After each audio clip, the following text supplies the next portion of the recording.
If you have seen any of the Predator 10 ball series, then it's also likely that you have seen this shot.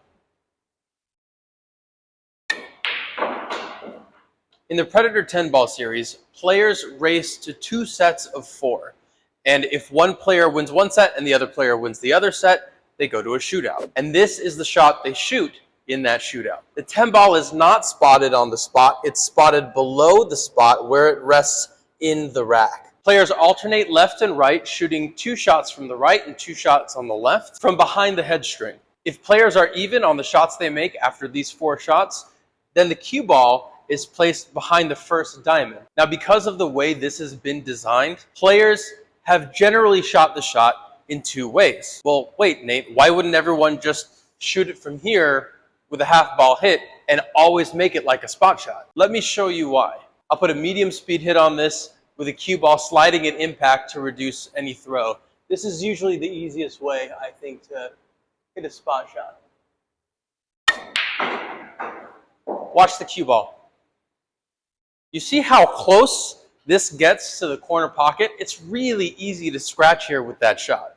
So to solve the scratch problem, players are shooting this 2 different ways. They either roll the shot with a high ball and go short rail, long rail, short rail, or they stun the ball with outside and go short rail, long rail, long rail. And usually not off the rail. Sometimes that happens, but it's usually a bit further out. I like to place the ball around 2 balls or so out from the rail. And the first way they shoot it is by rolling the ball in, high ball, and you would aim outside of the edge of the object ball. If you can find a good aiming point and have a nice straight stroke, I think this is a great option. It's really not easy because the aiming point is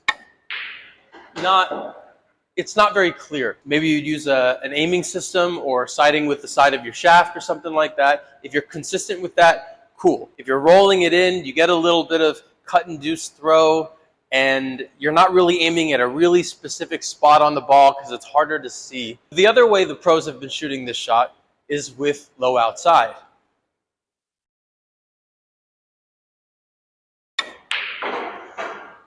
And there's a reason, I think, for me, this is the best way to shoot the shot. Now, a lot of people recognize that using outside English on this ball is going to help throw it into the pocket. The aim point is really, really clear. It is a half ball hit. Center of the cue ball to edge of the object ball on the outside. And essentially what's happening is because you're spinning the ball and there's some good distance between the cue ball and the 10 ball, there's a little bit of extra space for that cue ball to curve and still hit the right part of the 10 ball, and deflection is less of an issue. Now, this is going to be slightly different depending on your equipment. If you hit it thick, you get a little bit more spin-induced throw. That helps the 10 ball in. If you hit it a little bit thin, you get a little less spin-induced throw, and that helps the ball in. Using a half a tip or a little more of English, and just get the cue going straight. Very rarely will you scratch here unless you hit the ball way too soft. Now, these 2 shots do change a little bit once you move the cue ball back.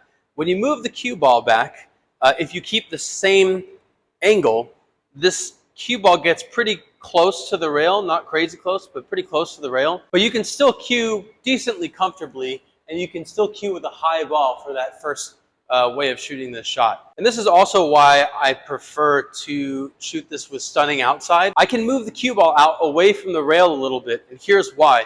When you use the outside spin, it's going to account for the distance, basically. It's going to self-correct, because that extra distance, though, doesn't really seem like a whole lot.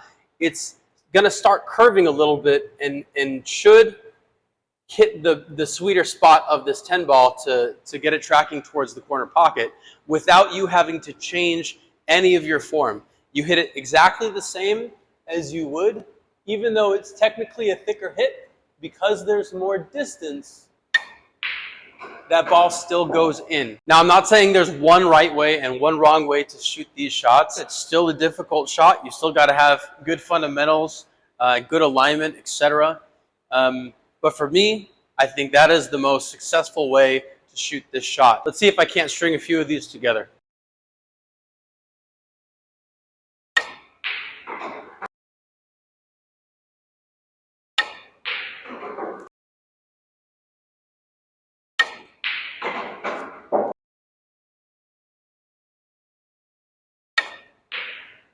Ooh, try again.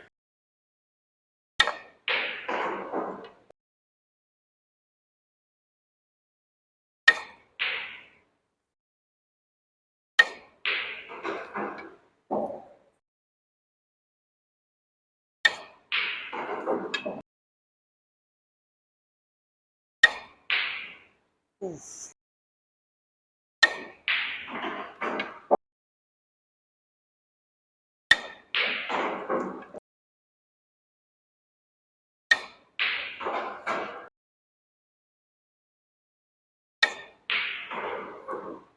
Well, I didn't get them all, but I got most of them the first try. So, yeah, I think that's it's crazy how you can hit it a little bit fatter, a little bit thinner, a little bit harder, a little bit softer, and it sort of self-corrects. So yeah, go ahead and give this a try and let me know what works for you.